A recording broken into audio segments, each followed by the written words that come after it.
All right, earlier this year we purchased a slide-in truck camper for our Ford F-250, and we purchased it probably in January, but we didn't pick it up until March when we rode out to Colorado. We actually purchased it from a dealership north of Denver in the middle of cold winter, and on our way back from a snow skiing trip, we stopped and picked it up.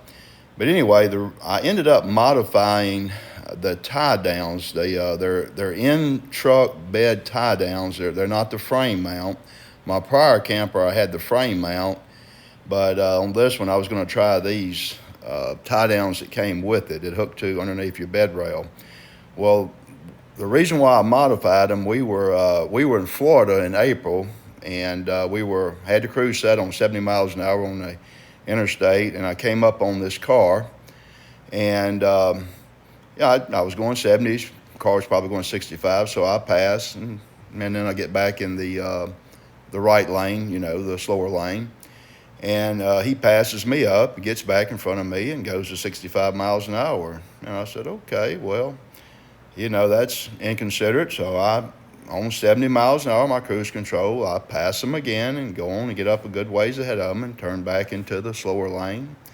Well, he passes me again, gets in front of me, and slows down to 65. And I'm thinking, okay, well, this jerk, what is he doing? So I pass him more and more time, and sure enough, he comes up, wants to pass me again. So I have a Ford F-250 with a 6.7 liter turbo that's been deleted, and I said, you know what, I'm getting out of here. So I punched it and jumped up on about 85 and just held it there for a few miles till I got out of his sight, and then I set the cruise back on 70.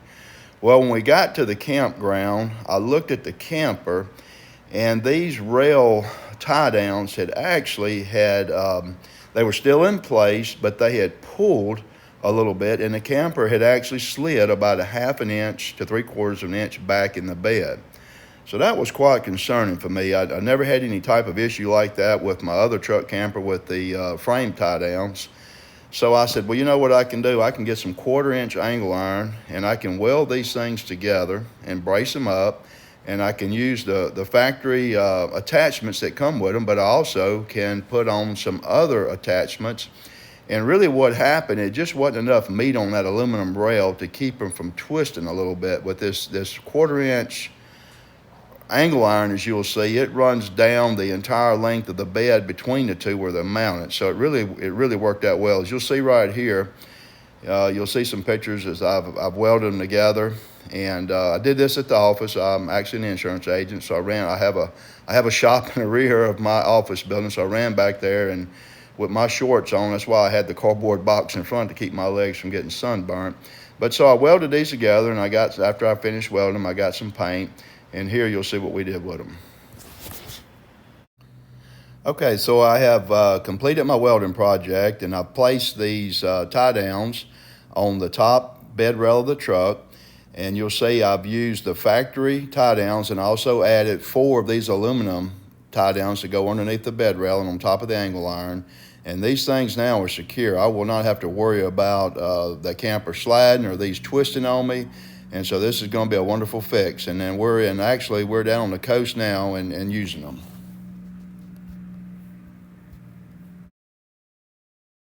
Well, we're loading up and headed down to Gulf Shores, Alabama, and from there we're going up to the UP, Michigan, up a peninsula in Mackinac Island. I was just telling my wife I installed a set of airbags on this 2017 Ford F-250 with our camper. Camper dry weight is just under 1,800 pounds, so we're probably at about 2,000 loaded, maybe a little more with water.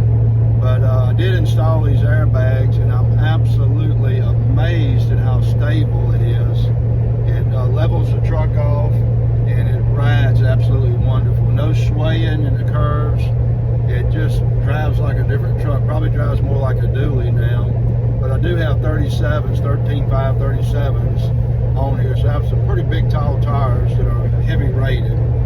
So anyway, I will maybe show y'all a picture later of them. All right, here's a picture of before and after installing the airbags. I didn't get a video of me installing them. It was an easy job, took about 2.5 hours. But folks, it makes all the difference in the world when I'm loaded. I just simply put a little air in them to my desire to level the truck off, and it works wonderful. So we're off to a good start with them.